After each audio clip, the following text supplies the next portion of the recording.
Hello folks, and welcome to my review of the Razer Basilisk X Hyperspeed.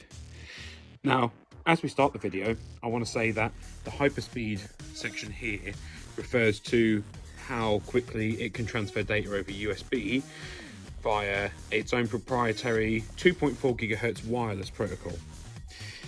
This does not, however, mean that it works with Razer's Hyperspeed multiple device via one USB protocol. It doesn't do that. What it does do, however, is fit perfectly in my hand. So you may have seen my review previously of the Razer Orochi.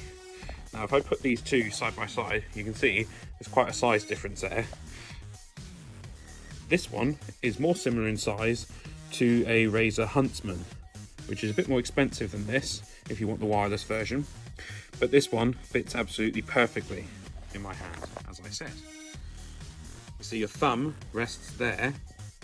You can perfectly press the buttons by rocking your thumb. And this button here, is actually slightly longer than this one. So your hand fits perfectly. On the other side here, your fingers shouldn't touch the bottom, which means you shouldn't actually get sweat or whatever on the mouse pad, which can interfere with the optical sensor there. It's a 16,000 DPI one if you want that kind of power. I'm not a professional gamer, so that's a bit high for me. Onto the box though, quickly. It just comes in a nice small little box. You get the battery inside there, and of course a couple of stickers as standard. So back to the mouse. Very easy here to pull that out. Comes with a battery and a little transceiver which sits in there, but you just take it out when you want to use it.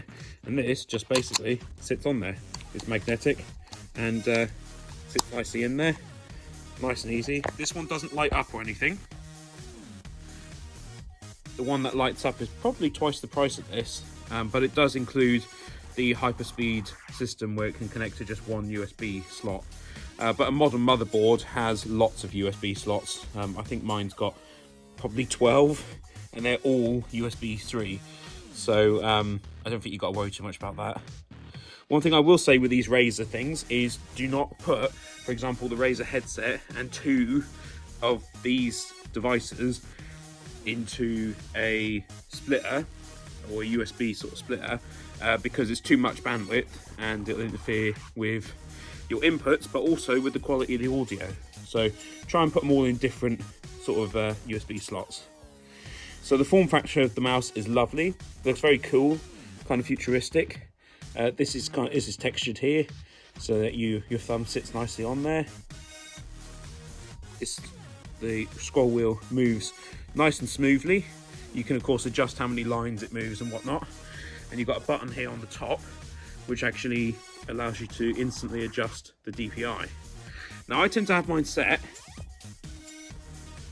to around 5500, maybe 56, 5700 depending on what I'm playing, and I find that perfect. It's also rubberized on this side for grip. So what are my recommendations with this mouse? Well, it's only about 50 Great British pounds, so it's not very expensive, but it is very, very good, very usable. Comes with a battery, like I said. The Razer software allows you to customize everything on it, except for lighting, obviously, because this one doesn't have it. It's usable as Bluetooth as well. So you've got a little switch under here. You can go 2.4 GHz or Bluetooth. And like I said, it's a lot bigger than this Razer Orochi here. I'll put it next to a wired Huntsman, just so you can get a feel for the size of it. So this is a wired Razer Huntsman mouse that we use on our laptop. And as you can see, this is pretty much the same size, maybe ever so slightly smaller, which means that for people like me who prefer to use this with your palm rested on it as opposed to a so-called claw grip, this works a lot nicer for me. So I've had to replace my Orochi, but probably stick that on eBay. But I haven't really used it that much, in all honesty. I've been playing the latest Harry Potter game on PlayStation 5.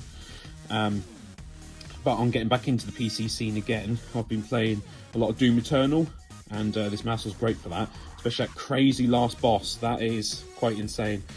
I'm a bit embarrassed, but I had to turn difficulty down to easy for that. That was just so difficult. Have a little close up on it here. Also, being black, it probably won't pick up so many of your fingerprints and dirt and whatnot. I have found these in the past can get a little bit dirty, and I'll probably need a little wipe occasionally. But overall, it's a very nice mouse. Every effort has been taken to make it high quality, to make it feel nice in the hand.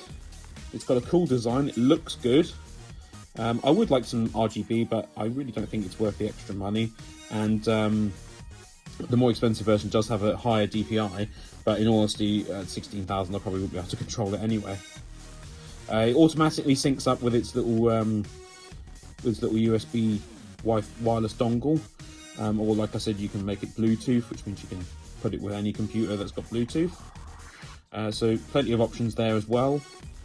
You cannot have it wired. In the more expensive one, you can have a wire in there instead, which would mean that you could actually use it wired.